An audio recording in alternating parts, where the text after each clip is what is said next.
రీసెంట్గా వస్తున్న ఏపీకి సంబంధించిన పొలిటికల్ బ్యాక్గ్రౌండ్ స్టోరీల విషయానికి వస్తే కనుక రీసెంట్గా రిలీజ్ అయిన యాత్ర 1 కావచ్చు, 2 కావచ్చు, అంతకుముందు వచ్చిన 1 కావచ్చు, వాళ్ళు డైరెక్ట్గా నేమ్స్ పెట్టే తీస్తున్నారు, వ్యూహం కావచ్చు.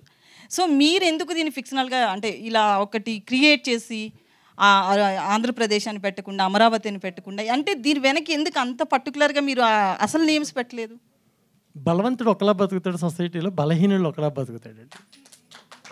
పోరాడేవాడు ఎప్పుడు బలహీనుడే. బలహీనుడికి ఒక న్యాయం ఉంటుంది, బలవంతుడికి ఒక న్యాయం ఉంటుంది సొసైటీలో. మేము నిజాయితీగా రైతుల గురించి చెప్పాలనుకున్నప్పుడు మేము బలహీనులమే కదండి జనం దృష్టిలో.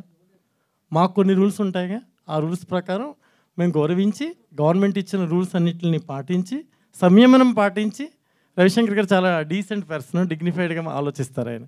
సెన్సార్ వాళ్ళు చెప్పిన ప్రతి కరెక్షన్ చేసి సీజీ మళ్ళీ 45 మినిట్స్ సినిమా సీజీ చేయాల్సి వచ్చింది. మేము జస్ట్ ఓన్లీ ఆంధ్రప్రదేశ్ మ్యాప్ ఒక శిబిరం వెనకాల కనిపిస్తున్నందుకు 45 మినిట్స్ సీజీ మళ్ళీ చేసి మేము అన్నీ చేసి ఎన్నో అండి. ప్రతి ఒక్కరు వచ్చి ప్రెస్ మీట్ పెట్టేశారు వాళ్ళు చాలామంది. మేము పెట్టలేదండి, గవర్నమెంట్ని గౌరవించాలి, రాజ్యాంగబద్ధంగా చేయాలి ఏదైనా అని గవర్నమెంట్ రూల్స్ అన్నింటినీ పాటిస్తూ ఈ సినిమా తీశానండి నేను. కాబట్టి కొంచెం బలహీనంగానే కనిపించవచ్చు మనం. అది